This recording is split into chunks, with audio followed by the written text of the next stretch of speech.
میں نے آپ حضرات کی خدمت میں اللہ کے نبی علیہ الصلوۃ والسلام کے اس دنیا میں تشریف لانے سے پہلے کے کچھ واقعات، اللہ کے نبی کا مقام اور مرتبہ ذکر کیا کہ عام طور پر پتہ یہ چلتا ہے کہ جب کسی کے یہاں بچہ پیدا ہو جائے، کوئی انسان دنیا کے اندر آ جائے، تو تبھی ہمیں پتہ چلتا ہے کہ اس انسان کے اندر کیا کچھ گوہر چھپا ہوا ہے۔ ہم اس کے رنگ و نسل کو دیکھتے ہیں اور اس کے اندر ٹیلنٹ کیا ہے، تبھی ہمیں پتہ چلتا ہے کہ یہ آدمی اس خوبی کا مالک ہے۔ لیکن اللہ تبارک و تعالی نے اپنے حبیب کے مقام اور مرتبے کو کچھ اس طریقے سے بلند کر دیا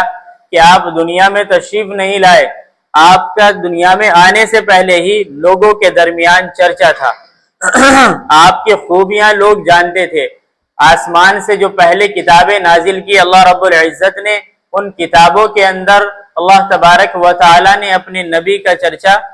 فرما دیا تھا، آپ کی خوبیاں بیان فرما دی تھی۔ تو اللہ کے نبی علیہ السلام جب اس دنیا کے اندر تشریف لائے، اب کا کیا منظر ہے؟ آپ کی والدہ کی عمر مبارک کوئی خاص بڑی عمر نہیں ہے، 16-17 سال کے درمیان کی عمر ہے، اور آپ کے والد عبداللہ، ان کی بھی عمر تقریباً 18 سال بنتی ہے۔ اور اسی اثنا میں جب نکاح ہو جاتا ہے، نکاح کے بعد اللہ کے نبی علیہ السلام کی جو والدہ ہیں، ان کے رحم کے اندر جب اللہ کے نبی کا وجود آ جاتا ہے، تو اسی دوران مکہ المکرمہ سے تجارت کے قافلے نکلتے ہیں۔ اس تجارت کے قافلے کے اندر اللہ کے نبی کے والد بھی تجارت کے لیے مکہ المکرمہ سے باہر تشریف لے جاتے ہیں۔ اسی اثنا میں طبیعت ناساز ہو جاتی ہے، طبیعت بگڑ جاتی ہے، قافلہ واپس مکہ آ جاتا ہے۔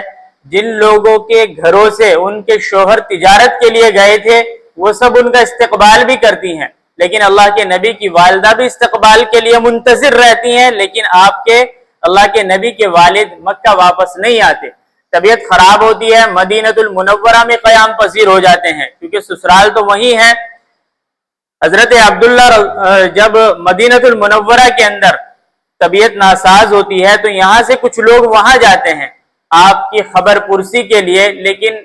حق تعالی شانہ کو کچھ اور منظور تھا۔ اللہ کے نبی کے والد کا وصال ہو جاتا ہے، آپ اس دنیا سے رخصت ہو جاتے ہیں۔ اللہ کے نبی ابھی پیٹ کے اندر ہیں، رحم مادر میں ہیں کہ آپ کے سر سے آپ کے والد کا سایہ اٹھ گیا۔ اب یہاں دیکھیں کہ اللہ کے نبی علیہ السلام اپنی والدہ کے پیٹ میں ہیں، تو صحابہ نے اللہ کے نبی کی تعریف اپنے اپنے اندازوں میں کی ہے۔ کیا جملہ کہا کہ لا اجد ثقلہ کما تجد النساء، کہ میں نے کبھی بھی اپنے پیٹ کے اندر وہ تکلیف، وہ بھاری پن، وہ جو عام طور پر عورتوں کو ہوتا ہے پریگننسی کے اندر، حمل کے اندر، وہ تکلیف مجھے کبھی محسوس ہی نہیں ہوئی۔ اما عائشہ رضی اللہ تعالیٰ عنہ، اور وہ یہ کہتی ہیں کہ میں حمل کے دوران میں ہوں، تو میں نے یہ دیکھا کہ جب میں راستے سے گزرتی تو راستوں کی ٹہنیاں جھک جایا کرتی۔ اللہ کے نبی کے استقبال کے اندر اللہ کے نبی علیہ السلام کا مقام اور مرتبہ اتنا اعلیٰ ہے، والدہ کو اللہ نے بلندی عطا فرما دی کہ ابھی جب حمل سے ہیں اللہ کے نبی کی والدہ، تو آپ زمزم کے کنویں پر جاتی پانی بھرنے کے لیے، تو زمزم کا کنواں جو تھا پانی اوپر آ جاتا۔ یہ اللہ کے نبی کے آنے کی بشارت تھی کہ سہیلیاں جو ان کے ساتھ پانی بھرنے کے لیے جاتی تھی، وہ روکتی تھی آپ کی والدہ کو کہ آپ رک جائیں، اگر آپ چلی جاتی ہیں تو ہم یہ دیکھتے ہیں کہ پانی نیچے چلا جاتا ہے۔ تو یہ مقام اور مرتبہ، یہ شان اللہ کے نبی کی ہے۔ الغرض وہ دن تھا کہ جب آپ اس دنیا کے اندر تشریف لائے، تو دنیا جو اندھیروں کے اندر گم تھی، دنیا کو اللہ تبارک و تعالیٰ نے ایک وجود بخشا۔ جن لوگوں کو ابھی تک حقوق نہیں ملے تھے، کہ انہیں پتہ چلا کہ اب حقوق دلانے والا نبی ہمارے درمیان آ گیا ہے۔ اللہ کے نبی علیہ السلام کی ولادت و سعادت ہوتی ہے، حضرت آمنہ عبد المطلب کی گود میں دیتی ہیں آپ کو کہ یہ جو بچہ پیدا ہوا ہے، اور پھر اللہ کے نبی کی اس کیفیت کو بیان کرتی ہیں کہ آپ کی جو ولادت باسعادت ہوئی وہ صبح صادق کے وقت ہوئی، اور جب آپ پیدا ہوئے تو آپ جو سیدھے تھے تو الٹے ہو گئے۔ گویا کہ حضرات محدثین نے اور اصحاب سیر نے اس کو تعبیر یہ کیا کہ آپ نے سجدہ کیا ہے۔ آپ جیسے ہی الٹے ہوئے تو آپ نے سجدہ کیا۔ اس کے بعد عبد المطلب کی جب آغوش میں آئے تو عبد المطلب برکت حاصل کرنے کے لیے اللہ کے نبی کو مسجد حرام یعنی بیت اللہ کے اندر لے کر گئے۔ اب راستے میں جو بھی آدمی ملتا اللہ کے نبی کو جیسے ہی دیکھتا تو تعریف ہی تعریف کرتا۔ اتنا حسن اللہ تبارک و تعالی نے اپنے محبوب کو عطا فرمایا۔ اب آپ جب واپس آئے تو آ کر حضرت آمنہ سے یہ کہنے لگے کہ میں نے اس بچے کا نام محمد رکھ دیا، اور وجہ بھی بتلائی کہ جس نے بھی دیکھا اس نے اس کی تعریف کی، اور محمد کے معنی جو بنتے ہیں وہ یہی معنی ہے کہ سب سے زیادہ تعریف والا، تو اس لیے آپ کا نام محمد رکھا گیا۔ اللہ کے نبی علیہ الصلوۃ والسلام کا نام محمد رکھا گیا۔ اب آپ دیکھیں کہ عرب کا ایک دستور تھا، دستور کیا تھا کہ جب بچہ پیدا ہو جاتا تو وہ مکے کے اندر نہیں رہتا تھا، بلکہ قرب و جوار کے جو دائیاں ہوتی تھی وہ آیا کرتی تھی اور بچوں کو لے جاتی تھی۔ اس کی وجہ یہ تھی کہ ان کی جو ثقافت تھی، تہذیب تھی، جو ان کا تمدن تھا وہ محفوظ رہتا تھا، کیونکہ مکہ المکرمہ کے اندر تو لوگوں کا آنا جانا لگا رہتا تھا، تو کہیں زبان کے اندر تبدیلی نہ آ جائے، تو اس وجہ سے بھی، اور گاؤں دیہات کے اندر ہوا جو ہے خوشگوار ہوتی ہے، موسم معتدل ہوتا ہے، تو اس وجہ سے اللہ کے نبی علیہ الصلوۃ والسلام کو بھی وہاں جانا تھا۔ بنو سعد کی عورتیں نکلی ہیں مکہ المکرمہ کی طرف، یہ تقریباً 10 عورتیں ہیں غالباً، یہ آئیں، اور جب مکہ المکرمہ کے اندر یہ عورتیں آئیں، آنے کے بعد انہوں نے جتنے بھی گھروں کے اندر ولادت ہوئی تھی، انہوں نے سب گھر کے اندر جا کر دیکھا کہ جو امیر بچے تھے انہوں نے ان بچوں کو لیا۔ ایسا نہیں کہ یہ عورتیں محمد کے گھر نہیں گئیں، لیکن جب حضرت آمنہ سے پوچھا تو انہوں نے کہا اس بچے کا والد تو پہلے ہی رخصت ہو چکا دنیا سے۔ تو جب والد کی رخصتی کی خبر سنی تو انہوں نے سوچا غریب ہے، پہلے ہی کیا ہماری خدمت ہو پائے گی، ہمیں کیا کچھ ملے گا، تو اس لیے ان عورتوں نے اللہ کے نبی کو چھوڑ دیا۔ اور جب وہ آئیں ان کے ساتھ ساتھ ایک شخصیت اور بھی تھی، حضرت حلیمہ سعدیہ رضی اللہ تعالی عنہ، لیکن جب یہ راستے میں آئی تو ان کی اونٹنی کمزور تھی، وہ چلنے میں ذرا اس کو دشواری ہوتی تھی، تو جب وہ آئی تو ان قافلے والوں سے پیچھے تھی، مکے میں انٹری نہیں ہوئی کہ ان عورتوں نے حضرت حلیمہ کا ساتھ چھوڑ دیا تھا کہ آپ جو ہے آپ کی اونٹنی بہت لاغر ہے، کمزور ہے، اگر ہم اس طریقے سے آپ کا انتظار کر چلیں گے تو ہمیں تو واپسی میں بہت دیر ہو جائے گی، تو اس لیے حضرت حلیمہ بھی مکہ میں انٹری نہیں کی، تو ان لوگوں نے وہاں بچوں کو تلاش کیا، جو امیروں کے بچے تھے ان سب کو لے لیا۔ اب حضرت حلیمہ جب مکہ المکرمہ کے اندر آئیں تو آپ نے بچوں کو تلاش کیا، تو مکے کے جو بچے تھے امیروں کے وہ تو سب جا چکے تھے، لیکن یہ پہنچی ہے تاجدار بطحہ جناب عربی صلی اللہ علیہ وسلم کے گھر۔ انہوں نے دیکھا کہ گھر میں کچھ نہیں ہے، دیکھنے سے ظاہراً یہ لگتا ہے کہ غربت ہے،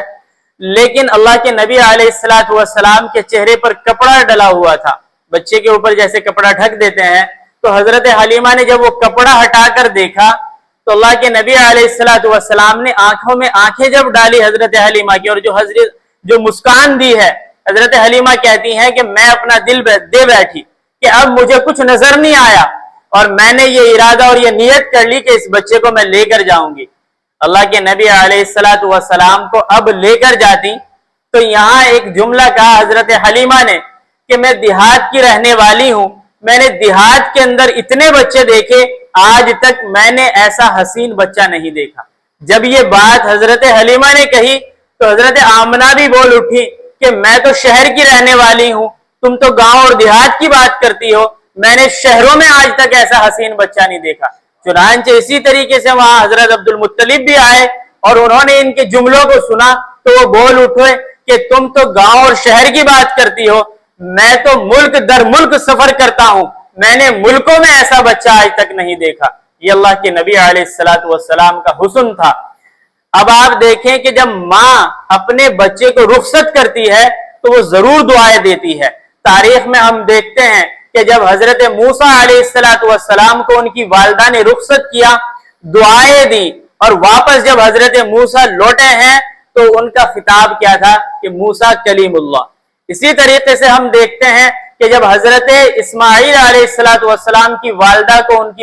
ان کی والدہ نے جب ان کو رخصت کیا تو انہوں نے بھی دعائیں دی، اور جب وہ واپس لوٹے ہیں تو وہ کیا بنے؟ اسماعیل ذبیح اللہ۔ اسی طریقے سے تاریخ پھر دہرائی جا رہی کہ آج حضرت آمنہ نے بھی اپنے بیٹے کو دعائیں دی، لیکن انہیں کیا معلوم تھا کہ جب اللہ کے نبی واپس لوٹیں گے تو ان کا کیا لقب ہوگا۔ جب ہم نے دیکھا کہ اللہ کے نبی واپس لوٹے اور ایک عمر کو پہنچے تو ان کا لقب ہوا کہ محمد الرسول اللہ۔ یہ اللہ کے نبی علیہ السلام کے اوصاف ہے۔ یہی تو اصل چیز ہے کہ ہم اپنی زندگیوں کے اندر لائیں گے یہ اوصاف، یہ کمالات جو اللہ کے نبی کے ہیں، ان کو سنیں گے اور ان پر عمل کریں گے تو یہی اثر۔ اللہ کے نبی علیہ السلام کو حضرت حلیمہ نے یہاں سے لیا اپنی گود کے اندر، آغوش کے اندر۔ اب یہ باہر گھر سے نکلی اور ان کے والد، ان کے شوہر جو ان کا انتظار کر رہے تھے حضرت حلیمہ کا، اب جو ہے وہ جو اونٹنی تھی اس اونٹنی پر بیٹھنے کی باری آئی۔ باری کچھ اس طریقے سے آئی کہ پہلے تو حضرت حلیمہ کو بٹھایا اور خود بیٹھے اب آگے کی طرف، اور اس اونٹنی کو اٹھانا چاہا تو وہ اونٹنی نہیں اٹھی۔ اسی طریقے سے یہ مرحلہ 2-3 مرتبہ گزرا،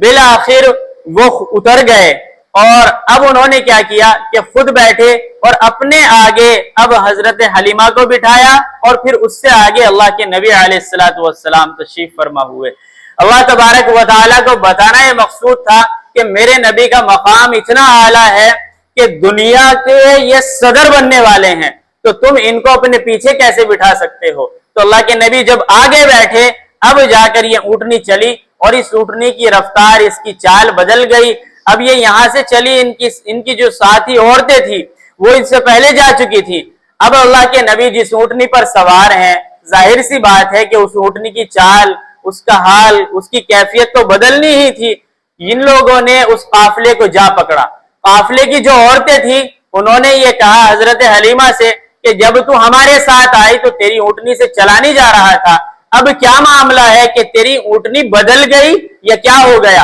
حضرت حلیمہ نے جواب دیا کہ اونٹنی نہیں بدلی لیکن سوار بدل گیا ہے۔ سوار کے بدلنے سے یہ سارے انوار و برکات ہیں۔ بالآخر یہ تفصیلی واقعات ہیں کہ جب اللہ کے نبی اس گھر کے اندر تشریف فرما ہوئے تو حضرت حلیمہ کے گھر کے اندر کچھ بکریاں تھیں، ان بکریوں کے تھنوں کے اندر دودھ نہیں تھا۔ اللہ کے نبی کی جیسے ہی اس گھر کے اندر انٹری ہوتی ہے تو حق تعالی شانہ نے ان کے تھنوں کے اندر دودھ دے دیا۔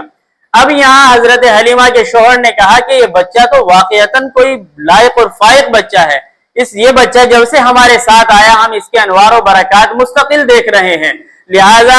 اس بچے کو ہمیں بڑے اہتمام کے ساتھ رکھنا چاہیے۔ اللہ کے نبی علیہ السلام نے اپنا بچپن اس گھر کے اندر گزارا، پھر آپ واپس لوٹے مکہ المکرمہ۔ حالانکہ یہاں بہت سارے واقعات ہیں، وقت ہو گیا، اللہ کے نبی کو نبوت ملی، آپ نے یہ کہا قولوا لا الہ الا اللہ تفلحون، کہ لا الہ الا اللہ کہو کامیاب ہو جاؤ گے۔ یہ جو آپ کے اپنے تھے انہوں نے ہی آپ کی مخالفت کی جب آپ نے ایک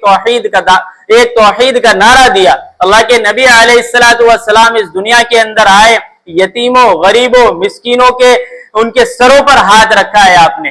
جن لوگوں کو آج تک حق نہیں دیا تھا اللہ کے نبی نے ان کو حق دیا ہے۔ تو اللہ کے نبی علیہ السلام کی یہ جو سیرت ہے، اللہ کے نبی کے یہ جو ارشادات ہیں، یہ